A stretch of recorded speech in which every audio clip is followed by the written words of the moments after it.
Hello everyone and welcome back to the clouds. If you are new here, my name is Dray, and this video is quite a bit different. As you can tell, I am not my usual normal self. I am digital today, and that is because I am not feeling well enough to get camera ready, which just means I can't put on clothes or comb my hair. So yeah, we're living that life today. But today's video is going to be about fibromyalgia, which is one of my several conditions. If you guys are interested in that, go ahead and stick around. Let's just roll the intro.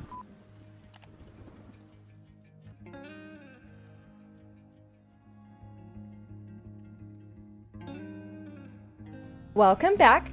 As I mentioned, today's video is going to be about fibromyalgia, which is a not very well understood condition that many people still don't understand what causes it, what it is, and the symptoms that it creates. So we're going to get into that today. I was diagnosed with fibromyalgia about a year ago, shortly after we discovered all of my food symptoms and all of my allergies. So it's been a bit of a ride.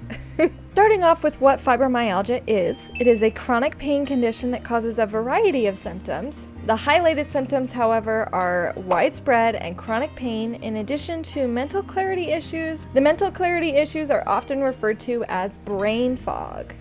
And after further research over several years, fibromyalgia is thought to be tied to conditions like depression and anxiety.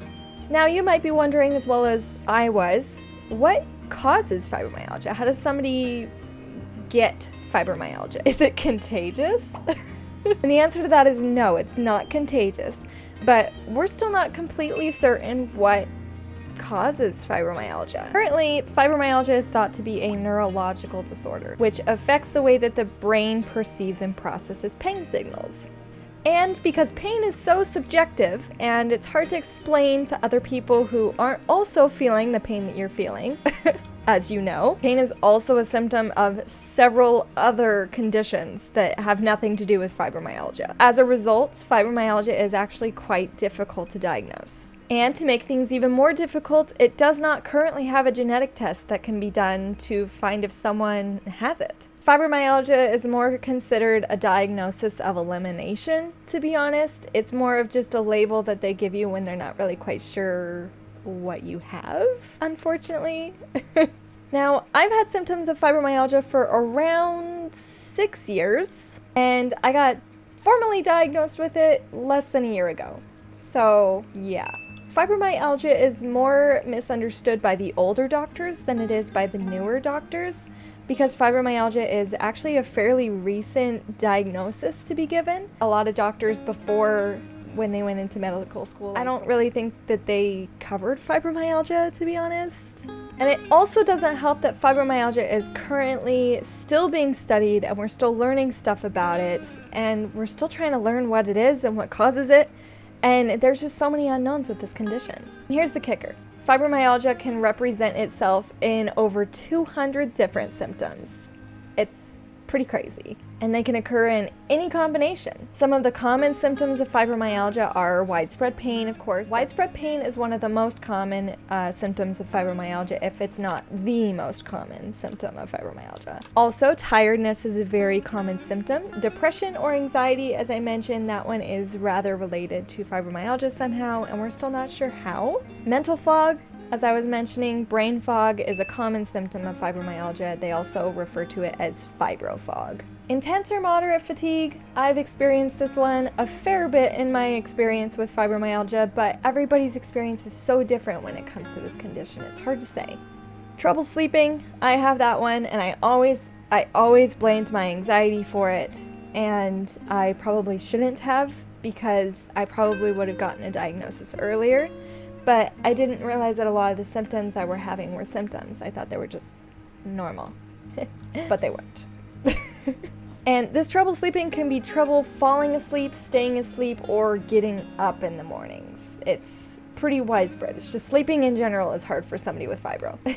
One of the symptoms that I really struggle with and that's on this list is migraines and headaches. That is a combination though of my fibromyalgia mixed with my hEDS, which you guys can check out in this video up here where I talk about, I'd show you with my arms, but I can't move my arms today. We're still figuring that out. I will show you guys the video where I cover what my hEDS is and what it stands for, which is Hyper-Mobile Ehlers-Danlos Syndrome, which mostly leads to hypermobile joints, dislocations, and joint pain, but we get into that later in that video, so yeah. But often my C2 will slip out of place, and that's when I get my terrible migraines and really bad nausea and vertigo, and it's a whole trip. Concentration problems are also really common with fibromyalgia, and I personally struggle with that one very deeply. And I'm currently on the journey of potentially finding a ADHD diagnosis. I've always thought of myself as kind of hard to focus, but when I do, I'm hyper-focused and it's like on an abnormal level.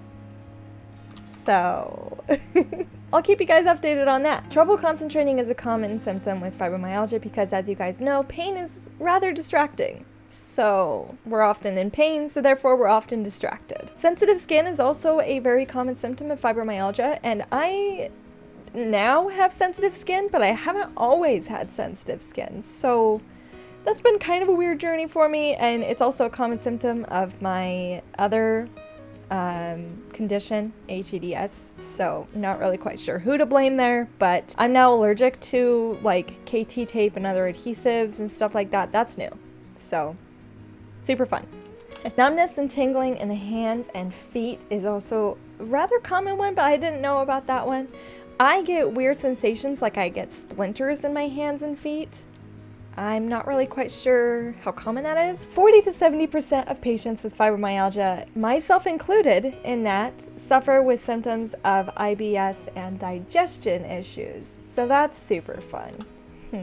But anyway, the pain caused from fibromyalgia can be quite intense and usually fairly constant.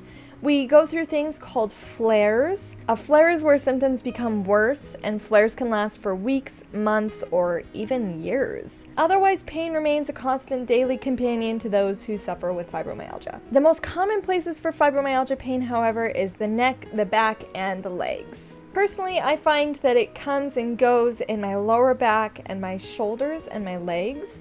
But recently my fibromyalgia symptoms have been fairly mild, knock on wood, since I've been able to get my stress and anxiety a little bit more managed. So far right now, I'm mostly just dealing with my hEDS symptoms. Now, before I mention the term fibrofog, let's talk a little bit about what that means. Fibrofog is referring to the mental fogginess that comes with fibromyalgia. Fibrofog can include anything from difficulty concentrating to remembering dates, plans, or people. This can also include difficulty speaking or finding the words to communicate, which I found to be one of my most noticeable symptoms when my fibro was getting pretty bad. I plan to explain this more in another video in more detail. Now next we'll cover how somebody gets fibro or how they develop fibromyalgia.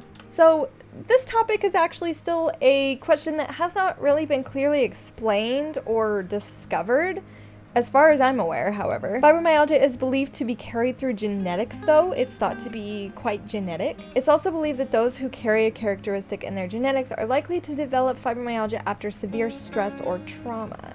And that's what I believe happened in my case. When I started to develop my fibromyalgia symptoms, that seemed to be the case. I was in a very stressful circumstance in my life and was struggling to manage it well, so here we are.